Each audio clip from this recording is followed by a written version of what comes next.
எங்க அப்பாவுக்கு வந்து 5 பொண்ணுங்க சார். நான் லாஸ்டா 5வது பொண்ணா பிறந்தேன். எங்க அப்பாவுக்கு வந்து பையன் வேணும்னு பயங்கரமான ஒரு தாட். ஏன்னா நம்ம சமுதாயத்துல வந்து பையனால மட்டும்தான் எல்லாத்தையும் பண்ண முடியும்ன்ற தாட்டு தான் இப்பயும் இருக்கு. அதனால நான் 5ஆவதா வேண்டா விருப்ப ஒரு பொண்ணா பிறந்தேன்னு எங்க அப்பா என்ன பண்ணிட்டாருன்னா என்ன ஸ்கூலே சேர்க்கலைங்க சார்.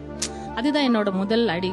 மாடு மேய்ச்சா கூட காசு கிடைக்கும், அதை வித்தா நீ ஸ்கூலுக்கு போயிட்டு எவனுக்கும் நீ சம்பாரிச்சு போடுறதுக்கு எதுக்காக உன்னை நான் பெக்கணும் அப்படின்னும் போது ரொம்ப வலி. அந்த 5 வயசுல என்னால புரியல நான் என்ன டிசிஷன் எடுக்குதானா என் அக்கா பின்னாடியே போவேன் சார். அப்ப அவங்க 2nd ஸ்டாண்டர்ட் படிக்கும் போது நான் 1st ஸ்டாண்டர்ட் போய் உட்காரும் போது எங்க டீச்சர் டெய்லி அட்டெண்டன்ஸ் எடுக்கும் போது தானே உன் பேரே இல்ல வெளியில நில்லு, ரொம்ப வலிக்கும் சார். நான் டெய்லியும் போய் அப்பாட்ட சொல்லுவேன், அப்பா என்ன டீச்சர் திட்டுறாங்கப்பா, என்ன பேர் சேர்ப்பா ப்ளீஸ்பா, நீ பையன் நினைக்காத, பையன் இல்லன்னு சத்தியமா உன் கனவு எல்லாத்தையும் நான் நிறைவேற்றுவேன்ப்பா, நான் உன்னை பெரிய இடத்துல மரியாதை பண்ணுவேன், நான் பெரிய ஆளாவும்ப்பா, என்ன நம்புப்பான்னு கெஞ்சுவேன். ஆனா எல்லா விதத்துல சமுதாயத்துல அரசு டீச்சர்ஸுங்களா இருக்காங்க பிள்ளைங்களா, அவங்க இல்லைன்னா ஒரு நல்ல மாணவியோ நல்ல ஒரு உருவாகவே முடியாதுங்க சார் சத்தியமா. அப்போ ஒரு கடவுள் மாதிரி ஒரு தேவதை மாதிரி கவர்மெண்ட் டீச்சர் ஜெசிந்தா ராணி என் வாழ்க்கையில வந்தாங்க சார். அட்டெண்டன்ஸ் எடுக்கும் போது தான் வெளியே நிப்பாங்க, அதுக்கப்புறம் உள்ள நிக்க வைப்பாங்க. சாப்பாடு இல்லாம போயிருக்கேன், ஆனா என் டீச்சர் சாப்பாடு எடுத்து ஊட்டி இருக்காங்க. அப்புறம் 10th school 1st mark government ஸ்கூல்ல 1st மார்க் எடுத்தோம்.